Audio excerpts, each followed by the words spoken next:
Vous avez dit quand même des choses qui sont beaucoup plus profondes en disant par exemple que lorsqu'on est soi-même, on doit pouvoir surtout cultiver l'authenticité. Alors dans une société comme la nôtre, où le monde est globalisé, où il y a l'uniformisation des idées, des personnes, d'attitudes, comment et pourquoi être original?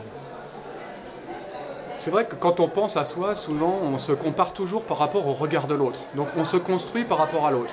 Et on est parfois assez difficile avec soi-même, assez dur. Si vous vous regardez dans un miroir, vous regardez, vous vous dites « Ah, j'aime pas ça chez moi ». Mais est-ce qu'on peut commencer par regarder déjà ce que l'on fait bien, ou ce qui est chez nous des atouts? Je crois que c'est une première grande clé de commencer par s'aimer soi-même. Et ensuite, du coup, on peut effectivement faire la différence et finalement se construire sur son propre chemin. Et pour se construire sur son propre chemin, il faut d'abord, comme je disais, bien se connaître, se regarder objectivement, et puis après, eh bien, se développer, se former. Alors moi personnellement, j'ai une méthode qui est de travailler sur la tête, le cœur et le corps. La tête, c'est-à-dire sur mon mental, qui je suis, mieux me comprendre, mieux me connaître, ma psychologie. Mon cœur, mon aspect émotionnel, ma relation à moi-même, ma relation aux autres. Et puis le corps, c'est ma façon d'être, et puis la manière dont je fais les choses. Parce que c'est bien de comprendre, c'est bien de ressentir, mais il faut aussi après y aller. Et donc un des chemins qui peut être proposé, c'est évidemment de chercher, de s'entourer, de travailler sur soi, pour ensuite gagner en authenticité, en connaissance de soi et s'assumer finalement comme on est. C'est l'objet de mon livre qui s'appelle Images et images de soi, si ça vous intéresse. Qui je suis, quelle image j'ai de moi-même et comment je fais pour ensuite que cette image intérieure devienne finalement celle que je donne à l'extérieur pour viser ce qu'on appelle la congruence. Est-ce que ce que je suis est bien ce que les autres reçoivent et perçoivent? Être authentique dans une société où on doit gommer les différences, est-il possible? Alors, est-ce qu'on doit gommer les différences? Je ne sais pas. Moi, mon parti pris, c'est plutôt de se dire qu'on a des différences et ça va nous aider ensuite à nous différencier, justement. Si on était tous les mêmes, si on essayait tous se ressembler les uns les autres, au bout d'un moment, le monde aurait peut-être moins d'intérêt.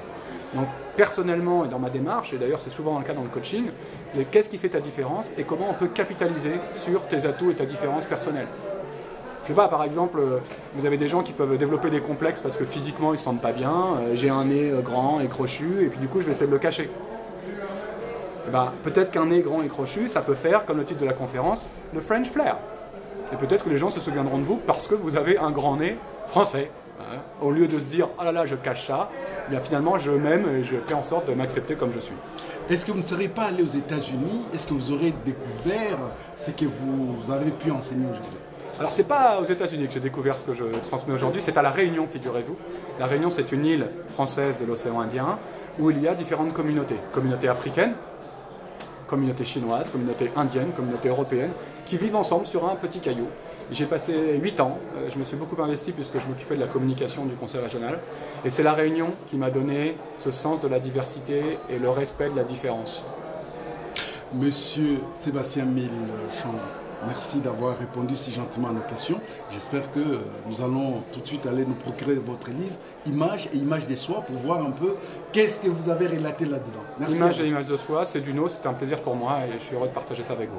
Merci beaucoup et merci à tous les téléspectateurs des Réveils FM International qui vont vous suivre à travers cet élément. Merci et bonne continuation. Merci à vous. Merci.